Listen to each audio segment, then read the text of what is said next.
Hi, everybody. It's nice to be joining you today. I see that some people have joined already and others are coming in, so I hope you can hear me okay and see me okay. I thought what I would do just at the beginning here as people are starting to arrive would just do a quick introduction of myself and give you an idea of what I'm going to be talking about today. There's the chat function. I'm sure you're all aware of that already, so please feel free to put your questions in there and I'll get to those at the end or maybe at some point through the middle if it's something that people are more interested in.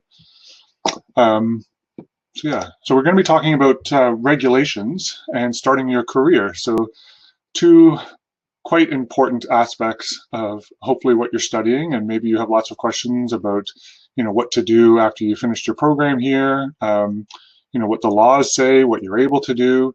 And so hopefully this presentation will give you some general idea about the legalities in Canada, other parts of the world, career opportunities, future education potential, and things like that. So I'm always available to answer questions. So maybe at the end as well, I can give you my email address and we can sort of go from there.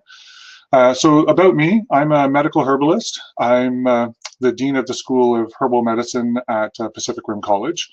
I'm also one of the directors. I joined the college back in 2006 when it was first starting. I wrote the diploma program and the community herbalist certificate program that we offer there. For the most part, I used to teach a lot of the program until we got bigger and had more students and decided to have more instructors. I'm also the president of the Canadian Herbalist Association of British Columbia, or the CHA of BC. So I was a board member for a number of years with them. And the last year and a half, I've been their president. And I'm also a board member of Herbalists Without Borders, which is a group. They're based out of the US, but they have chapters all around the world, and their mission and mandate is to provide herbal support in places of need after disasters or any kind of humanitarian issue, kind of like Doctors Without Borders, but for herbalists. And you're joining me here today in my office upstairs in my house in Central Saanich on our farm called Tiny Tree Herb Farm, where I live here with my partner and our two kids, Tilia and Cedar. And obviously, you probably are familiar with both of those as plants, as trees. And so, when we got this farm, we were trying to figure out what we were going to name it. We looked at our little kids, and they're both little trees. And so we ended up with Tiny Tree Herb Farm.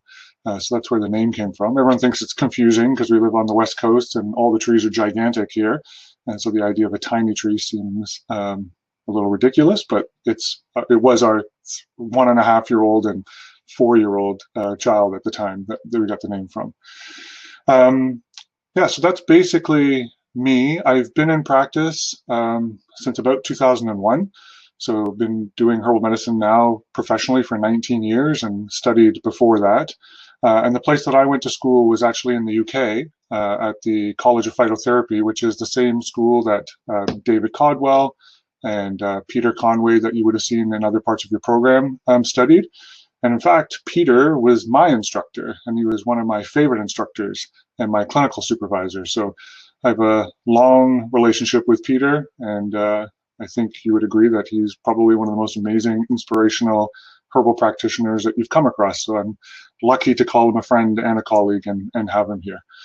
So that's basically me. I feel like I've done a fair amount of work and traveling.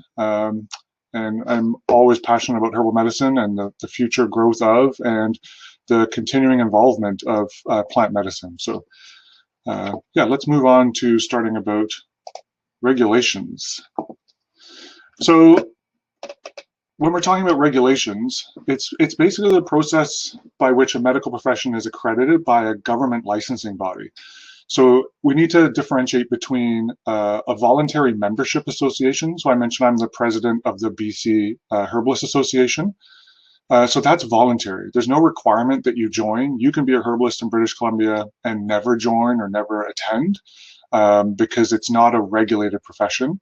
A regulated profession has a governing body or a college. So you probably are aware of like the College of Physicians and Surgeons, or the CTCMA, which is the College of Traditional Chinese Medicine. And so those are associations that regulate the practice of a healthcare modality. So in British Columbia, where we're currently located, there are 26 regulated professions, including chiropractic, registered massage therapists, naturopathic doctors, midwifery, and so on. And so herbal medicine currently is not regulated in British Columbia, and it's actually not regulated anywhere in Canada or anywhere in the world at this point in time. And so that allows us some freedoms and flexibilities that I'll talk about later when we talk about like the benefits and drawbacks, but it's currently an unregulated profession. The interesting thing about Canada is that medicine is regulated federally, so Health Canada. So this is like all of your supplements or, you know, herbal medicines or, you know, even pharmaceuticals. Those are all regulated by Health Canada. But health professions, so herbalists and naturopaths and chiropractors, et cetera, are regulated provincially. So each province has their own sort of requirements and standards that they set out for each individual health modality. And they don't necessarily line up between provinces. And so as a herbalist, we kind of straddle both of these organizations because we look to the provincial government to potentially at some point become regulated and be part of the healthcare profession. And that would happen with the BC government. But anytime that there's an issue with access to our medicine or changes to natural health products in Canada, then that's an Ottawa-based Health Canada decision that we need to be sort of aware of as well. There are some changes that are going on with the Natural Health Products Directorate in Canada through Ottawa. It's now changed to the NNHPD, so it's the Natural and Non-Prescription Healthcare Products.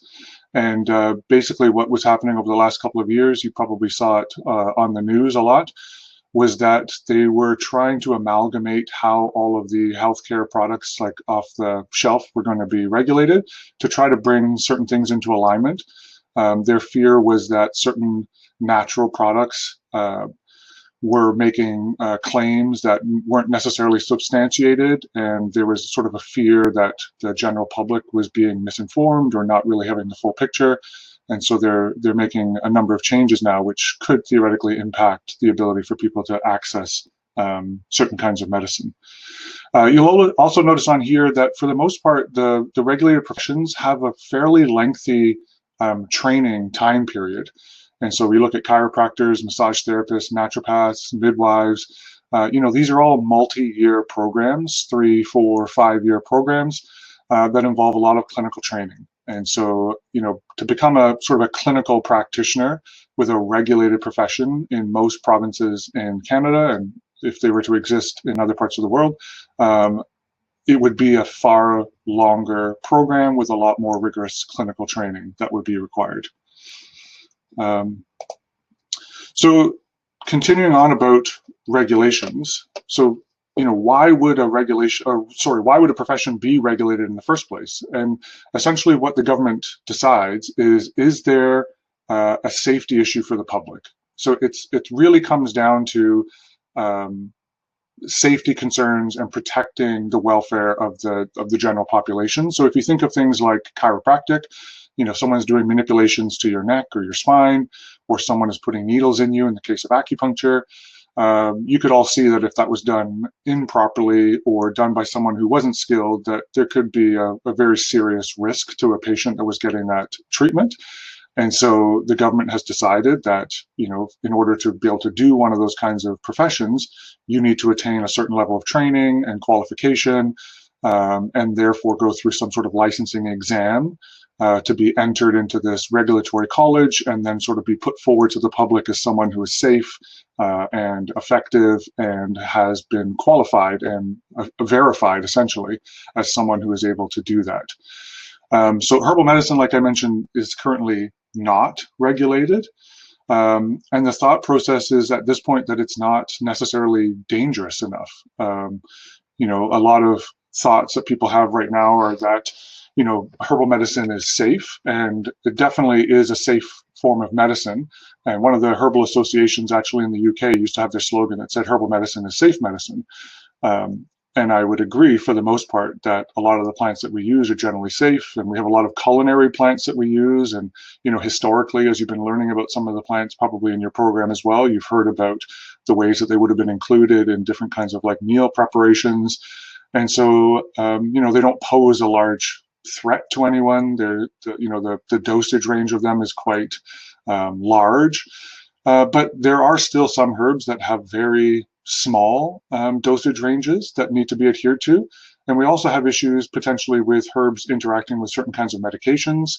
And so, you could make an argument that used improperly, herbal medicine could theoretically be dangerous, and some plants could be more problematic for others than some.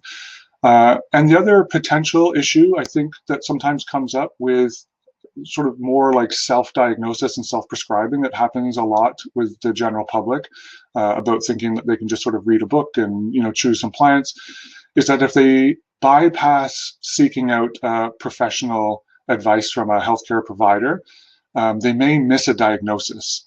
And this is one of Health Canada's biggest fears, is the lost opportunity of someone traveling down a path of direction of their own self-treatment, potentially missing out on the opportunity of actually some form of intervention that might have been better suited to them. So while it isn't currently regulated, you can kind of see that you could make the argument as well that there is the possibility that it maybe should be at some point in time.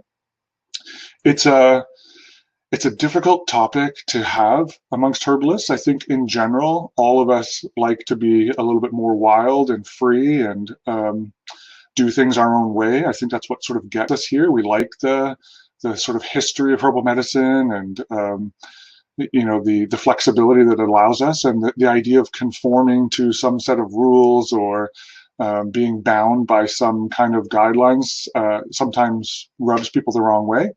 And so that's one of the drawbacks. The other is potentially all being in agreement about what is a herbalist and how do you become one. So like I said, in the case of naturopaths and massage therapists and even doctors, they have a very set pathway that they go through to become trained. The courses are all set, the material is set, the medicines that they learn are all set. Whereas in herbal medicine, there's a lot more variation. There's the tradition, there's the folklore, there's the scientific exploration. You can work more spiritually, energetically, more physiomedically.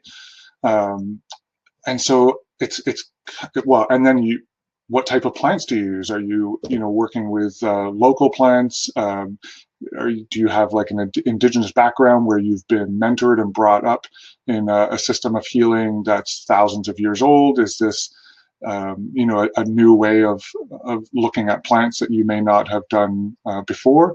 And so it's kind of hard to confine what someone would have to learn to become a qualified herbalist. It sort of requires someone to carve out a pathway that is at some point going to cut people out. Either someone who is traditionally trained, they're out, or someone who uses more Ayurvedic herbs, they're out, or someone who works more energetically or spiritually, maybe they're out. And so there's always this challenge of how to bring as many people together in this sort of collective group. And so that's always been one of the potential drawbacks of regulation, is how to bring people together. The other is potentially cost, because there is the requirement of a regulatory college being set up. And currently in British Columbia, there's only 50 professional herbalists that have registered with the Herbal Association. Like I said, it's not mandatory, so there's far more herbal professionals out there than are part of that membership. But if you just take that number, 50, the cost of running a regulatory college is in the hundreds of thousands of dollars a year. And if that's broken up over 50 people, you're looking at potentially $5,000, $10,000 a year as your membership dues, which for a lot of people is just not possible. And potentially one of the drawbacks. So the cost is big. The other thing is that the government then gets involved. So not only do we have to have this internal conversation with herbalists about, what can we do and how do we work, but it involves government officials who may come in and say, we want to regulate herbal medicine, but you can't treat cancer, or you can't work with tinctures, or you can only do topical preparations. And so there's this sort of general anxiety amongst herbalists that say, what if they take something away from us that we're used to working on or working with, or access to certain kinds of plants, and we're not ready to sort of take that risk. So that's one of the issues as well. But benefits, So access to funding. One of the things right now, if any of you have third-party health insurance, you know that you get a certain amount to cover, massage therapy and chiropractic care. And so if we were, as herbalists, were a regulated profession, theoretically, insurance companies would be able to have us be able to bill them directly. The insurance of British Columbia, the MSP, they also provide certain amounts of money towards certain regulated professions, so that might be possible. It also potentially would bring more public awareness to the profession of herbal medicine. If it was regulated, it would sort of stand out more and it could be promoted more on certain government websites. Like if you call the nurses hotline here in BC, they would obviously be able to recommend, herbal practitioners and herbal practice as a viable form of medicine that would be useful for people. And the other thing is that it would provide the ability to integrate more with other practitioners, which I think is really important. And I might just sort of stop the slide presentation there for a second. And so this is one of the things that was really important for me. Short story, that when I first started my clinical practice here in British Columbia back in 2007, when I moved here, I saw a patient at a group care home. And so they were a 30-something-year-old individual, but had a lot of brain injuries and theoretically was sort of functioning at the level of like a 2 or 3-year-old, still under the care of their parents, but living in this care facility. So I was working with them through their parents to give, herbal advice and recommendations, and we were, making a lot of progress. One of the other clients at this group care home was in their 40s, same issue, brain injury, unable to look after themselves, but was having an issue with bowel motility. So was regularly constipated, couldn't have a bowel movement. And because they were under the care of the nurses at the facility, they basically had to start with oral laxatives. If that didn't work, it became suppositories. And this individual, couldn't understand, obviously, what was happening in the first place. And it was really a traumatic experience. The nurses every 3 or 4 days hated to have to do it. This individual hated having it done. And so they asked me, as a herbalist, is there anything that you can do? Is there like a tea or capsule or anything that you can do to help with bowel motility? And I assured them that, of course, this is something that we've done for thousands of years, that this is easily achievable with herbal medicine. So I put a formula together, gave it to the group care home. The nurses regularly were giving this individual this herbal tea that I'd formulated. Amazingly, again, bowel motility was functional, no more laxatives, no more suppositories, regular bowel health. This continued on for a couple of months until they had to go and do their check-in with their family doctor. The family doctor looked at the records, because everything has to be recorded, how many times they urinated, how many times they had a bowel movement. And they said, this is great. What's changed? What's happened? And they said, well, actually, we're working with this herbalist. And they said, stop. You can't do that. Herbal medicine is unregulated in British Columbia. This individual is under the care of the BC government, essentially, and we can't work alongside unregulated professionals, so you have to stop. The nurses argued that this was the only thing that was helping this individual, and it was working so well, and that they would have to resort back to laxatives and suppositories, and the doctor said, my hands are tied.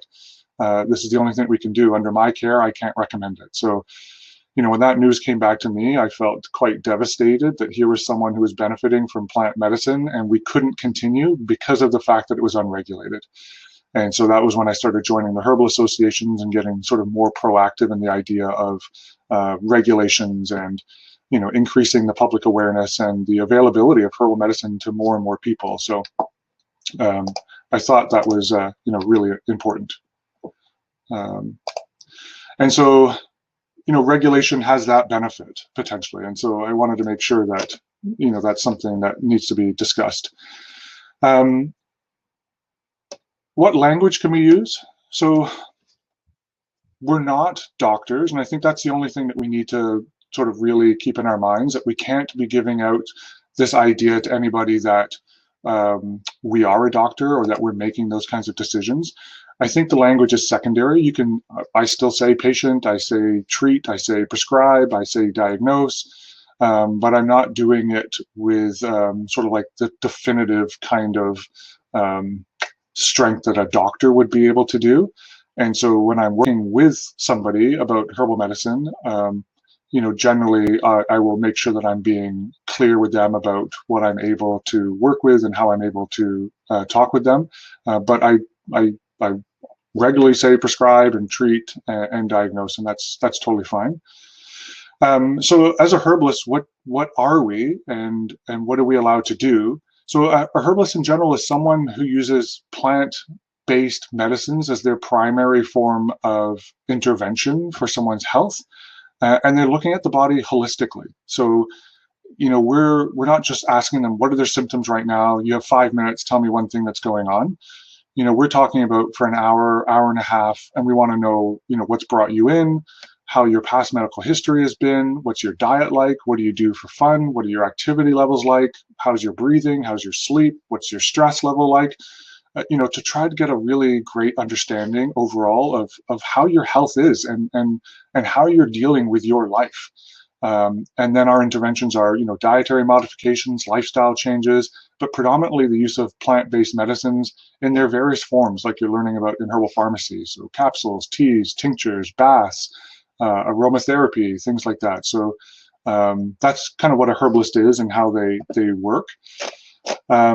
What we're allowed to do, so this sort of comes back to the fact that we're not regulated. So the upside is, in Canada, we operate under what's called common law, which is why you hear like common law marriages and things like that. So common law says that if there's no law against it, you can do it. So there's no law against herbal medicine, so you're allowed to be a herbalist. Everyone can be a herbalist, and you're allowed to do all of these things within that realm. And so with Health Canada, the things that we're allowed to do is we can import raw herbs. So you can import, you know, dried herbs, tinctures, essential oils, infused oils, you know, all those kinds of things. You can stock them in a dispensary. So you can have a business where you have a dispensary, or in your house, you can do that. And through a consultation, you can customize a formula or a herbal medicine for somebody. So it doesn't say that we're not allowed to do it for a certain group of people or for certain health conditions, or that we can't use certain kinds of products. You can do any of those things. You can see any individual, as long as they're giving you informed consent, and you can make a customized formula for them whenever and however you want, as long as there's a consultation. So that consultation is that you have to have a conversation with this person, you have to have a direct understanding of what's going on, and you have to use your skill to make your best estimation about the way to sort of help them or treat them. So those are the three things that are really important to know that we're allowed to do.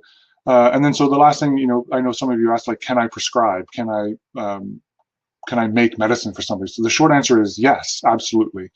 The only thing I would say is just being aware of your own potential limitations. So, you know, this program that you're taking right now doesn't have a clinical component to it. It doesn't sort of cover like biomedical sciences.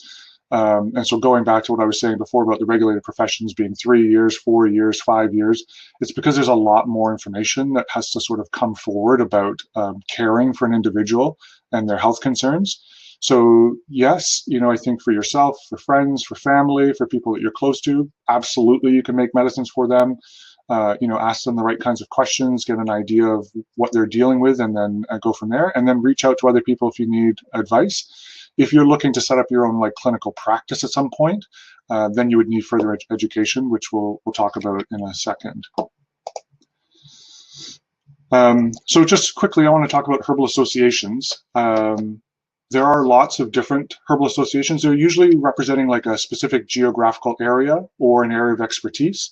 And so in BC, it's the Canadian Herbalist Association of British Columbia, but other provinces throughout Canada have their own associations. You can look them up, but Ontario Herbalist Association, there's one in Alberta, Saskatchewan, Nova Scotia. In America, you've probably heard of the American Herbalist Guild. And so they sort of like oversee herbal medicine in America. England, there's a few. The oldest in the world is the National Institute of Medical Herbalists, 1864, I believe it was. And then there's others in New Zealand, Australia. So depending on where you're living and where you find yourself potentially setting up practice or wanting to work, check to see if there's a herbal association there, because they're really useful to become members of. So, you know, why would you join? Some of them provide mentorship.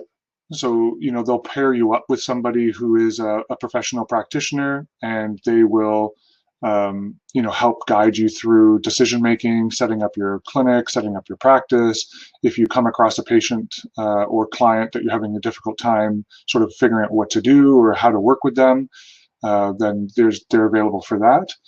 There could be discounts on insurance. So if you are ultimately going to become a clinical practitioner and do like clinical practice, you're going to need certain kinds of insurance, like errors and omissions or liability insurance. And most herbal associations will offer a discounted rate because it's a group policy. And so this will potentially protect you if you make a mistake or sort of give the wrong thing and someone ends up coming back to you because you've done some sort of harm to them, then that would be the insurance coverage. Sometimes they offer webinars or educational opportunities that they'll be discounted on, or potentially like discounts on products from other companies that are also members of that same association. And then what do they do? So they're advocates for the profession.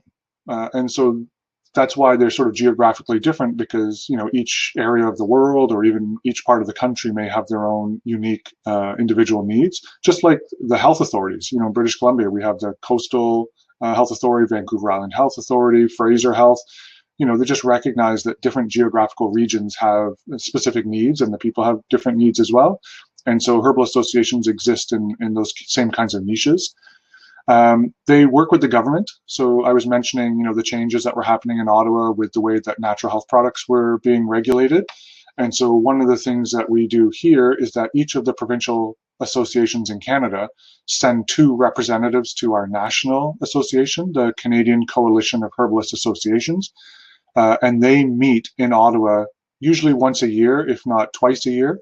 And they meet with the politicians and Health Canada to try to be like a sounding board. If they're making decisions that might impact the public's access to natural health products, we're there as a stakeholder to provide our insight and guidance about how that might impact people's health or their ability to access certain kinds of products.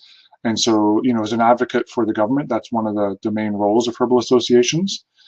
And also to provide public awareness. So we like to be able to work collectively. So, being able to do like social media campaigns or attending events and conferences and seminars to make people aware of the fact that there is such a thing called herbal medicine and there are herbal practitioners, and what do they do and how do you access them and how much do they cost and things like that. So herbal associations are a great way to also enhance the awareness of the profession itself. Cost, it varies, depends on the level of like the membership that you're going to be getting. So a lot of the associations will have a student membership. I believe they're about $5 a year to start as a student member. And then they range up to like $100 to $150 a year if you are a professional member. And so, the cost can vary on an annual basis. And so too are the entry requirements. They vary depending on what level of practitioner you are. So student members most of the time, or general interest. So maybe you sort of grow plants, or you just are interested in accessing herbal medicine. You want to support the industry overall. It's just usually paperwork. It's just putting in your name, paying your membership dues, and you're in. If you want to be a professional practitioner, then it is a lot more lengthy and vigorous, as it should be. And so you're probably going to have to show them copies of your certificates or diplomas or degrees. You need to show them copies of your clinical training, probably copies of your resume or CV. Usually they ask for like some sort of narrative where you're writing like a short essay on who you are and how you work and why you chose the profession of herbal medicine. And then there's usually a peer review committee as well, where you actually have to meet with your peers. They ask you questions about, your practice, what your knowledge base is, how you work, what would you do if this certain circumstance occurred, just to make sure that you're safe, that you're ethical, that you have a good moral compass, that you are knowledgeable. Again, because this association is going to put you forward to the general public and say, we've endorsed this person. We feel that this person has the level of knowledge and expertise to help you in, let's face it, some very important times of need. And we want to make sure that we try as much as possible not to get it wrong, and that, we have the right people available. Because, being a herbal practitioner myself, it's quite overwhelming, or it can be quite overwhelming to sit with someone in their time of need. I know I got into herbal medicine because of some of my own health challenges, and I'm sure that's a similar story for some of you. And so you know what it feels like to be scared, unsure, uncertain, worried about a diagnosis or a health condition, and you really rely on somebody knowing more than you do and guiding you. What do I do? What's my best decision? And so, it's very important that we are training people to be able to be in that situation and provide sound, solid advice to people.